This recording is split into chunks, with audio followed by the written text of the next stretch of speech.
ناظرین، آج ہم انشاءاللہ العزیز سورہ حجرات کی پہلی 3 آیات کا ترجمہ اور اس کی تفسیر بیان کریں گے۔ اللہ تعالیٰ سے دعا ہے کہ مجھے صحیح طور اس کو بیان کرنے اور اس کو سمجھانے کی توفیق عطا فرمائے۔ اللہ رب العزت نے پہلی آیت میں ارشاد فرمایا، بسم اللہ الرحمن الرحیم، یا ایھا الذین آمنوا لا تقدموا بین یدی اللہ ورسولہ واتقوا اللہ ان اللہ سمیع علیم، کہ اے ایمان والو، لا تقدموا بین یدی اللہ ورسولہ، کہ میرے رسول، میرے اللہ اور اس کے رسول سے آگے نہ بڑھو۔ واتقوا اللہ، اللہ تعالیٰ سے ڈرتے رہو، ان اللہ سمیع علیم، بے شک اللہ تعالیٰ سننے والا اور جاننے والا ہے۔ تو پہلی آیت میں اللہ رب العزت نے ادب سکھایا۔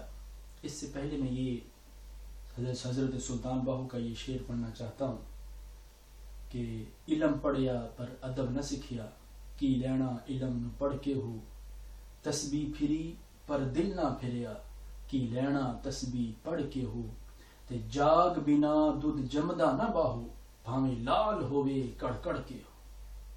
تو ادب پہلا کرینہ ہے محبت کے کرینوں میں۔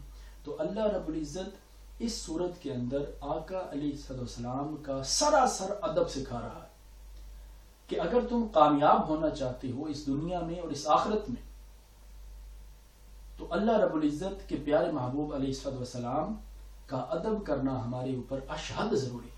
تو اللہ نے فرمایا کہ اللہ اور اس کے رسول سے آگے نہ بڑھو۔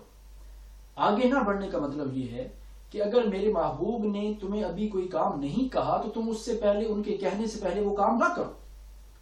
اگر تم ان کے آگے نہ چلو، ان کی بات سے پہلے بات نہ کرو۔ اب اس کی مثال میں آپ کو ایک حدیث مبارکہ سے دوں گا کہ اللہ رب العزت نے جب قربانی کا حکم نازل فرمایا تو صحابہ کرام کو حکم یہ ہوا کہ تم نے عید کی نماز پڑھنی ہے اور عید کی نماز پڑھنے کے بعد تم گھر آ کر جو ہے قربانی کر سکتے ہو۔ یہ ایک شرعی حکم تھا اور جو آج تک ہمارے لیے ہے اور ہم اس کے اوپر عمل پیرا ہیں۔ اب یہ حکم تھا۔ اب صحابہ کرام نے آقا علیہ السلام کے ساتھ عید کی نماز پڑھی۔ عید کی نماز پڑھنے کے بعد اب جو صحابہ کرام اپنے اپنے گھروں میں پہلے واپس آ گئے، ابھی آقا علیہ السلام لوگوں سے مل رہے تھے یا ایک لمبے راستے سے ہو کر اپنے گھر جانا چاہتے تھے، تو صحابہ کرام نے حضور سے علیہ السلام سے پہلے جو ہے وہ گھر میں قربانی کر لی۔ اب اللہ رب العزت نے حکم نازل فرما دیا کہ جن بندوں نے میرے محبوب سے پہلے قربانی کی ہے ان کو حکم دیجئے کہ وہ قربانی دوبارہ کریں، ان کی پہلی قربانی کو ضائع کر دیا گیا۔ اب سوال یہ پیدا ہوتا ہے کہ ان کی قربانی ضائع کیوں ہوئی ہے، کس وجہ سے ان کی قربانی کو ضائع کر دیا گیا؟ کیا انہوں نے قربانی ٹھیک طرح سے نہیں کی تھی؟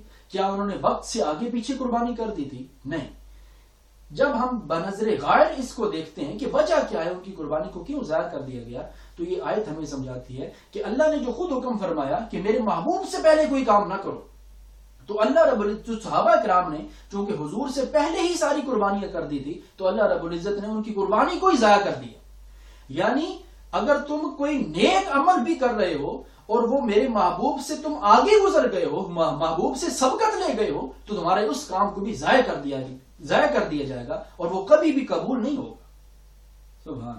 تو یہ مطلب ہے محترم سامعین کہ اللہ اور اس کے رسول سے آگے نہ بڑھو۔ اور دوسری بات جو اس آیت میں وہ یہ ہے کہ اللہ فرما رہا ہے کہ بین یدی اللہ و رسولہ، یعنی اللہ اور رسول سے آگے نہ بڑھو۔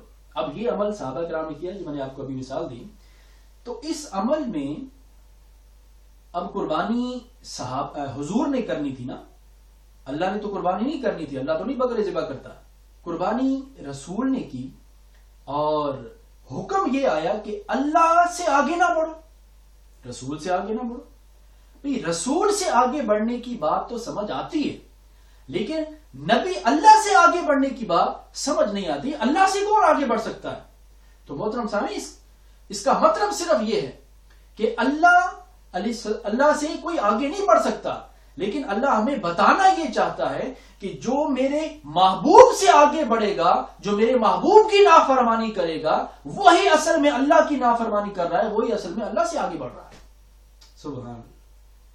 تو یہ مطلب ہے محترم سامعین. دیکھیں قرآن ہم صبح روزانہ پڑھتے ہوں گے گھروں میں، شام کو، دوپہر کو، ہر بندہ تلاوت کچھ نہ کچھ جتنی اس کی بساط ہوتی ہے، جتنی اس کی توفیق ہوتی ہے وہ کرتا ہے.